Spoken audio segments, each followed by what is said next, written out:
आज हम लेकर आए हैं 2064 की एक दमदार Indian suspense movie dual love, बहनों का खेल, जहां ट्विन सिस्टर्स की दुश्मनी और घर की हकीकत ने कहानी को आग लगा दी। कहानी की शुरुआत ही बम की तरह फूटती है। बड़ी बहन छोटी बहन के सामने ही उसकी शादीशुदा जिंदगी में आग लगाने की तैयारी कर चुकी है। शादी के दिन वो वही वाली ड्रेस पहनकर पहुंचती है, वो भी दूल्हे का हाथ थामे हुए, मेहमानों के सामने। और तो और शादी के बाद सीधा सिस्टर इन लॉ बनकर नहीं, बल्कि ब्राइड बनकर सुहागरात तक में एंट्री मार देती है। अब इस खतरनाक खेल का असली राज जानने के लिए चलना पड़ेगा बहनों के बचपन में। दोनों जुड़वां बहनें, बड़ी मीरा और छोटी सिया, बचपन में बहुत करीब थीं, लेकिन जब वो सिर्फ 8 साल की थीं, उनकी माँ का देहांत हो गया। इसके बाद घर की सारी मोहब्बत और परवाह नाजुक और बीमार रहने वाली सिया की तरफ चली गई। मीरा चाहे कुछ भी करे, उसे हमेशा यही सुनना पड़ता, छोटी है, बीमार है, तुम समझदार हो, उसे माफ कर दो। धीरे धीरे मीरा के दिल में जलन और गुस्सा भर गया। उसे लगता था सिया की नाजुक तबीयत एक नाटक है और इसी बहाने उसने अपना हक छीन लिया है। एक दिन गुस्से में आकर मीरा ने सिया के लंबे बाल काट दिए। पिता भड़क गए और मीरा को बोर्डिंग स्कूल भेज दिया। इसके बाद वो घर कभी वापस नहीं आई। कुछ समय बाद पिता का देहांत हो गया और सिया को उनकी आया पालने लगी। दोनों बहनों का रिश्ता वहीं टूट गया। सालों बाद सिया एक शांत स्वभाव वाली लड़की बन चुकी थी, जो छोटे से कस्बे में बच्चों को पढ़ाती थी। एक दिन पहाड़ों में घूमते हुए उसकी मुलाकात होती है हैंडसम एडवेंचर लवर देव से। देव उसे पैराग्लाइडिंग के लिए बुलाता है। सिया को ऊंचाई से डर लगता है, पर देव के सामने वो हाँ कर देती है। हवा में डर के मारे उसकी सांसें अटक जाती हैं, पर देव उसे संभालता है और नीचे पहुंचते पहुंचते दोनों के बीच एक नई कहानी शुरू हो जाती है। कुछ मुलाकातों के बाद दोनों एक दूसरे के काफी करीब आ जाते हैं। देव सिया को अपने घर ले जाता है और यहीं होती है कहानी में आग की एंट्री, मीरा की वापसी। मीरा अब पहले से भी ज्यादा ग्लैमरस, कॉन्फिडेंट और बिंदास हो चुकी है।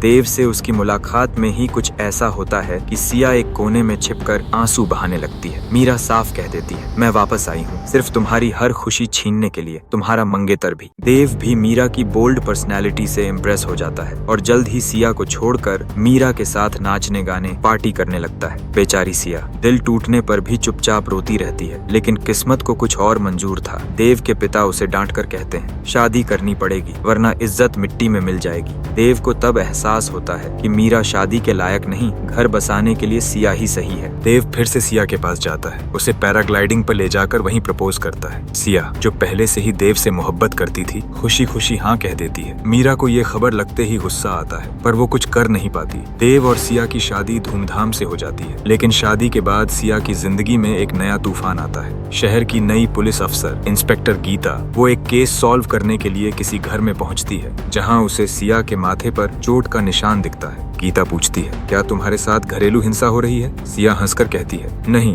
बस अलमारी से टकरा गई थी। गीता को शक होता है, लेकिन सबूत के बिना वो चुपचाप लौट जाती है। अगले ही दिन एक नई शिकायत आती है और जब गीता वहां पहुंचती है तो उसे एक चौंकाने वाला नजारा मिलता है। दोनों बहनें एक साथ मौजूद। अब गीता सोच में पड़ जाती है, आखिर असली शिकार कौन है और खेल कौन खेल रहा है। अगर आपको यह स्टोरी पसंद आए तो प्लीज कमेंट करके जरूर बताएं, जिससे आपके लिए और बेहतर स्टोरी बना सके।